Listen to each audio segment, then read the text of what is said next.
জয় মা তারা। মায়ের কৃপায় আশা করি আপনারা সবাই খুব ভালো আছেন, সুস্থ আছেন, সুখে শান্তিতে আছেন।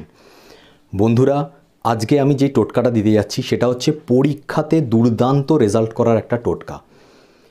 আপনারা নিজেরা যদি কোনো পরীক্ষার সঙ্গে যুক্ত হন, মানে হতে পারে যে আপনারা কোনো বোর্ড এক্সাম দিচ্ছেন, 10th 12 কলেজ বা মাস্টার ডিগ্রি যে কোনো কিছুর পরীক্ষা দিচ্ছেন, কিংবা হতে পারে আপনি একজন পেরেন্ট, মানে আপনি একজন পিতা হতে পারেন, আপনি একজন মাতা হতে পারেন। আপনার সন্তান ছোট, আপনি চাইছেন যে তার পরীক্ষা যাতে ভালো হয়, তার রেজাল্ট যাতে ভালো হয়, শুধু ভালো নয় দুর্দান্ত হয়। তাহলে অবশ্যই এই টোটকাটা আপনাদের করতেই হবে। অতি সহজ সরল টোটকা, কিন্তু অতি শক্তিশালী একটি টোটকা। একদম সহজ উপায়ে বাড়িতে বসে টোটকাটা করবেন এবং আপনারা হাতে নাতে ফলটা বুঝতে পারবেন। একবার করে দেখুন, তারপরে প্রতিবার পরীক্ষার আগে আপনি টোটকাটা করবেনই, কারণ এই টোটকাটা আপনাকে শুধু পরীক্ষার আগেই করতে হবে। তো আপনারা যদি সন্তানের বাবা মা হন বা আপনারা নিজেরা যদি কোনো পরীক্ষার সঙ্গে যুক্ত হন, তাহলে ঠিক পরীক্ষার আগে এই টোটকাটা করে দেখুন। আমি যেমনভাবে বলছি ঠিক সেইভাবে করবেন। খুব সহজ সরল টোটকা। ভিডিওটা পুরো দেখবেন, বুঝতে পারবেন যে কিভাবে করতে হবে। এবং তার আগে একটা কথাই বলবো, চ্যানেলে নতুন হলে চ্যানেলটা সাবস্ক্রাইব করবেন, বেল আইকনটা টিপে দেবেন এই ধরনের ভিডিও সর্বপ্রথম পাওয়ার জন্য। তো আমাদেরকে কি করতে হবে সেটা হচ্ছে, প্রথমত যেদিনকা থেকে আমাদের পরীক্ষা শুরু হচ্ছে, ভালো করে মনে রাখবেন, যেদিন থেকে আমাদের পরীক্ষা শুরু হচ্ছে ঠিক তার আগের বৃহস্পতিবার দিন, মানে আপনাদের পরীক্ষা ধরুন সোমবার থেকে শুরু হচ্ছে, সোমবারের আগে যে বৃহস্পতিবার চলে যাচ্ছে সেই বৃহস্পতিবার দিন এই কাজটা করতে হবে। আর ধরুন আপনাদের বৃহস্পতিবার দিনই আপনাদের পরীক্ষা শুরু হচ্ছে, তাহলে আগের বৃহস্পতিবার দিন থেকে এই কাজটা আপনাকে করতে হবে। কি করতে হবে? প্রথমে আপনি একটি মাটির ভাঁড় বা হাঁড়ি নেবেন।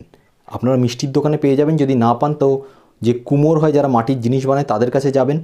আপনার সামর্থ্য মতো আপনি ছোটো ভাঁড় নিতে পারেন বা বড় হাঁড়ির মতোও নিতে পারেন মাটির, যেরকম পারবেন সেরকম নিয়ে বাড়িতে আসবেন। এবার সেই ভাঁড় হোক বা মাটির যে হাঁড়িটা হোক, সেটাকে পুরো চিনি দিয়ে ভর্তি করবেন। পুরোটা যেন ভর্তি হয়, ফাঁকা যেন না থাকে উপরে, একদম উপর পর্যন্ত চিনি দিয়ে ভর্তি করবেন। ভর্তি করে এমন একটা জায়গায় রাখবেন যেখানে কেউ হাত সেরমভাবে দেবে না।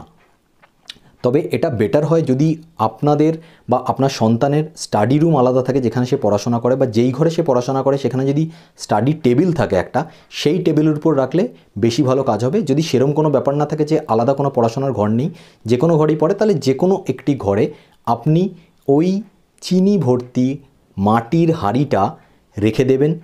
কিন্তু কিভাবে রাখবেন? আপনারা একটা থালা নেবেন, থালাটার মধ্যে জল ভর্তি করবেন, তার মধ্যে একটা ছোটো মতো বাটি নেবেন, সেই বাটির মধ্যে ওই মাটির হাঁড়িটাকে বসিয়ে রাখবেন যাতে পিঁপড়ে না আসতে পারে। ভালো করে মনে রাখবেন, বাটির মধ্যে বসিয়ে রাখলে জলটাও মাটির হাঁড়িতে সোক করবে না। আবার যেহেতু থালাটার মধ্যে জল রাখা আছে এবং তার ভিতরে ওই মাটির হাঁড়ি আছে একটা পাত্রের মধ্যে, সেই ক্ষেত্রে পিঁপড়েও আসবে না। এবার আপনি যেদিন পরীক্ষা শুরু হচ্ছে তার আগের বৃহস্পতিবার দিন এইটা করে, টোটাল যে কাজটা আমি বললাম করে রেখে দিলেন, তাতে আর হাত দেবেন না। কতদিন পর্যন্ত? যতদিন পর্যন্ত আপনার সন্তান হোক বা আপনার হোক রেজাল্টটা বেরোচ্ছে না পরীক্ষার, ততদিন পর্যন্ত খবরদার ওই হাঁড়িতে হাত দেবেন না। কেউ যাতে হাত না দেয় সেটাও বাড়ির সবাইকে বলে রাখবেন।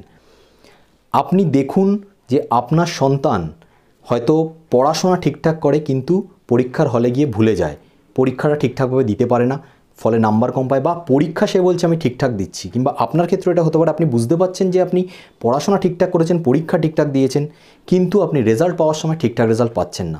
আপনি টোটকাটা করে দেখুন, আমি 100% গ্যারান্টি দিচ্ছি আপনাকে, 100% গ্যারান্টি দিচ্ছি আপনার রেজাল্ট আপনি যেমন চাইবেন তার থেকে বেটার হবে। আমি কথাও দিলাম আপনাকে, যেমন আপনি আশা করেছেন তার থেকে বেটার রেজাল্ট পাবেন আপনি করে দেখুন। কিন্তু একটা কথা যেরকম আমি বলি সেটা আমি সবসময় বলবো, যে পড়াশোনা করে তবে পরীক্ষা দিলে তবেই এই টোটকাগুলো সাপোর্ট সিস্টেম হিসাবে আপনার সঙ্গে কাজ করে। আপনি পড়াশোনা না করে এই ধরনের টোটকা করলে তাহলে কিন্তু হবে না। আপনি আপনার 100% দিয়ে পড়াশোনা করেছেন, কিন্তু আপনি দেখছেন যে আপনি পরীক্ষার হলে গিয়ে সেটার ইমপ্লিমেন্ট করতে পারছেন না, সেই যা পড়ে গেছেন সেগুলোকে ঠিকঠাকভাবে নামাতে পারছেন না, বা আপনি ভালো পরীক্ষা দিয়েও রেজাল্ট ভালো পাচ্ছেন না, তাহলে এই টোটকাটা আপনি করে দেখুন। আবার আমি বলছি, অবশ্যই আপনি যা আশা করেছেন তার থেকে বেটার রেজাল্ট পাবেন।